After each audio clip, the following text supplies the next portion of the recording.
Everybody, welcome back to Video Game Mess. So, they're going to have a fun and exciting video for you guys today because we're going through 4 more games that are in active decompilation status for some big decomp energy. And honestly, every single time I talk about this topic, everyone is absolutely excited for what retro gaming has in store in the future for decomps, recomps, and PC ports.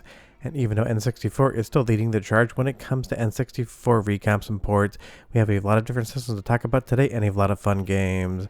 So let's kick it right off with Silent Hill 3, maybe one of my favorite new decomp projects to start development, because honestly, even though Silent Hill 3 has a PC port, even with mods it can be a little bit tricky to run. It's definitely one of those things. Konami farmed out those ports and they can be a little bit rough.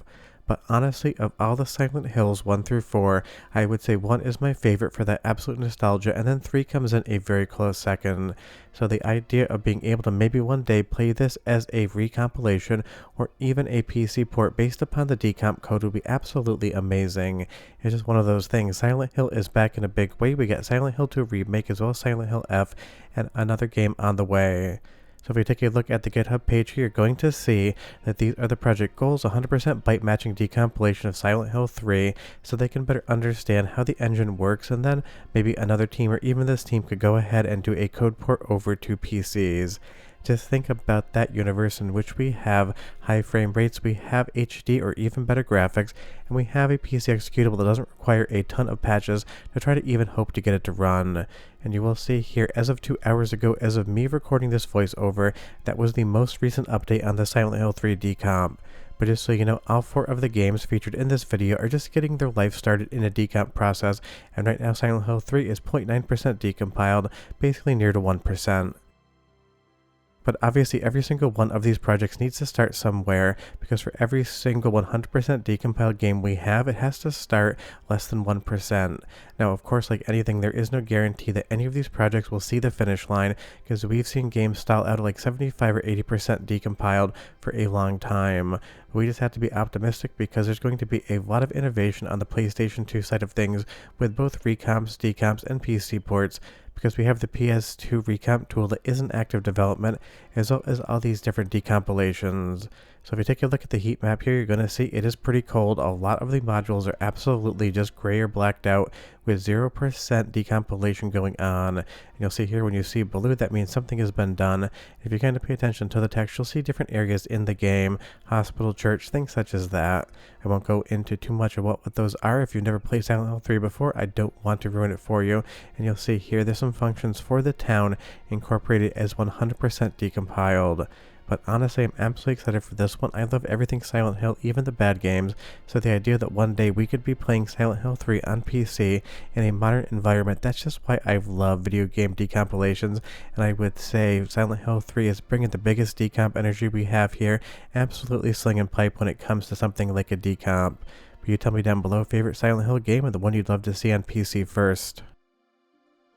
Now moving over to the second game, the original Halo on Xbox is also getting a decompilation project going. And I totally understand this game has been remastered, so sometimes people ask, why decompile and try to work on something that already has a more modern version? The answer has 3 different parts to it. The first part is, why not have more options? They're always good. The second part is, sometimes with the remasters, people prefer the original game due to changes, and if we could have that on PC with a lot of enhancements, that would be an incredible time. And 3, because somebody felt like they wanted to spend the time doing the work, and we should let them do whatever it is they want. Because don't forget, none of these projects are paid. You're not spending money on them. You're not giving the developers money to do the decompilations. So just let them kind of do whatever it is that makes them happy. That's how we get cooler new things as far as actual retro gaming is concerned. And that's why retro gaming is definitely making a comeback with a more modern audience, in my opinion. So you'll see here we have the GitHub page of the Halo 1 decompilation as well, and I left a link in the description below to decomp.dev where all of these different repos are linked to, so you can find whatever it is you want and take a peek. And you'll see here this was updated last week. But let's go into a soundtrack sample, because 1, the music is incredible, and 2, my really good friend who lives down the street, stepfather, actually is the voice of Master Chief, weirdly enough. Isolated approach signatures for multiple CCS class battle groups. Make it 3 capital ships per group. And in about 90 seconds, they'll be all over us. Well, that's it then. Bring the ship back up to Combat Alert Alpha. I want everyone at this station. Everyone, sir? And Cortana. Let's give our old friends a warm welcome. I've already begun.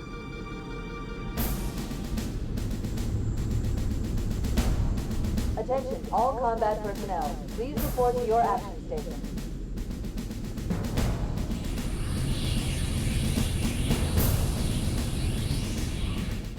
So taking a look at the decomp status here, you're going to see Halo is 2.25% decompiled, making it the most decompiled of the games we've talked about so far.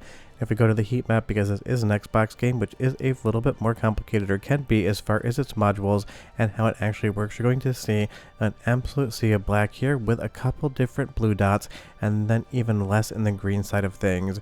But you'll see here physics collision hasn't been touched yet. Sometimes you can understand what it is you're looking at from these heat maps, and sometimes you can't really tell whatsoever. If we go over to any of the green things here, you'll see they are 100% decompiled. And if we pick one, you'll be able to kind of see exactly what's going on within that module. And just so you know, I did leave a link in the description below, unless I've forgotten. If I did, yell at me, because I am famous for it, to my friend Austin's YouTube channel, where he actually does some work with his stepfather Steve, who is Master Chief. So maybe at some point in time I can work some sort of collaboration where we get Master Chief on the channel. But it's one of those things, I'm really not an interviewer, I am more of a creative filmmaker, but we can always try to see what's going on. But definitely pop over, give him a subscription, and then go ahead and leave in the comments, Video Game Esoterica sent you. Because I don't care what people say, Austin, you're pretty cool. And I hope you understand that is a joke. Now moving to the third game in the video, we have so many different genres being showcased here. First we have survival horror, then we have a first-person shooter game, now we have a JRPG.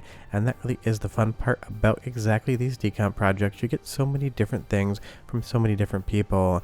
And if you can't tell already, today we are talking about Legends of Mana. I just wanted to see who would notice that before the clouds actually lifted. And honestly, this is another absolute legit game, but one that I think in DuckStation works extremely well. But that is the thing about these decomp projects. They're not just done to get PC ports or things like that. A lot of times people want to take a look under the hood, see how the game is put together, because it can actually aid in speedruns and different exploits in the game.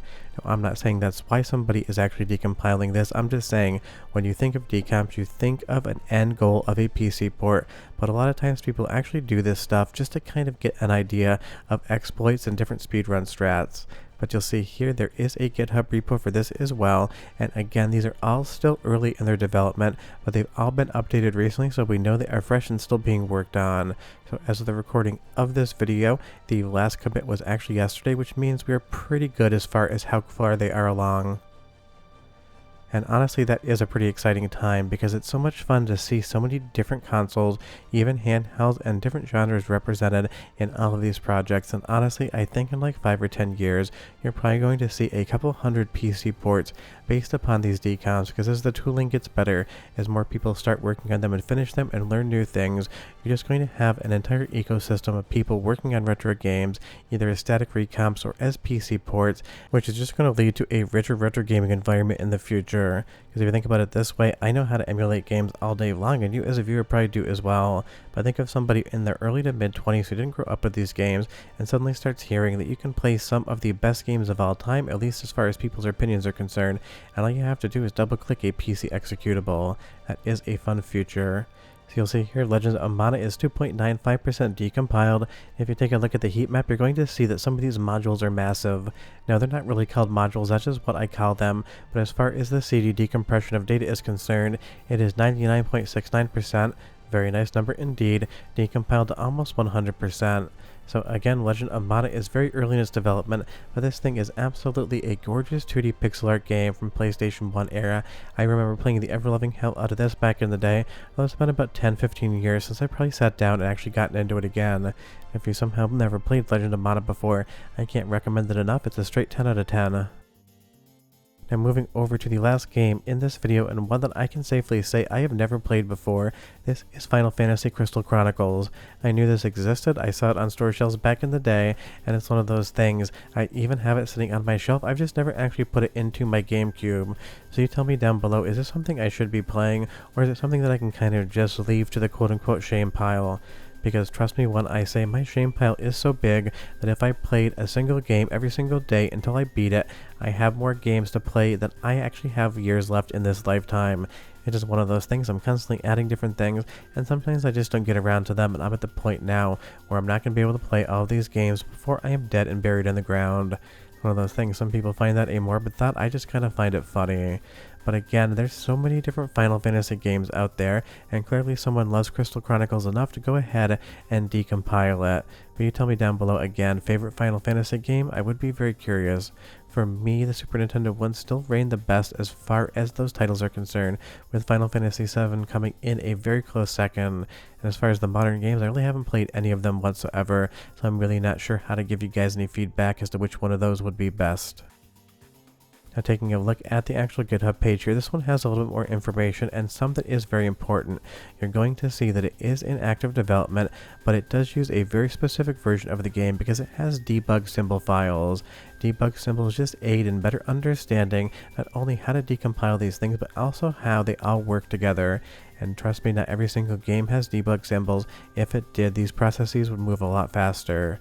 Now, as of the recording of this video, it's been updated as of 7 hours ago, and that definitely is fun. So we have 4 decomps in active development, all that have seen updates within at least the last week, if not the last 2 hours of me recording this video, and that is very exciting. Leave me a comment down below and you tell me which one you're most excited about, but I will tell you right now, it is a very easy vote for me today. The idea of getting a decomp 100% of Silent Hill 3, considering at least as of the recording of this, Silent Hill 1 is almost at 100%, it's at like 99.6.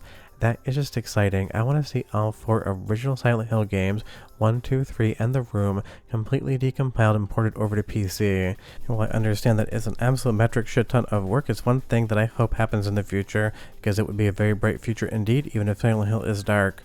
But those are the games, links down below, and I'll see you guys next time. Bye-bye.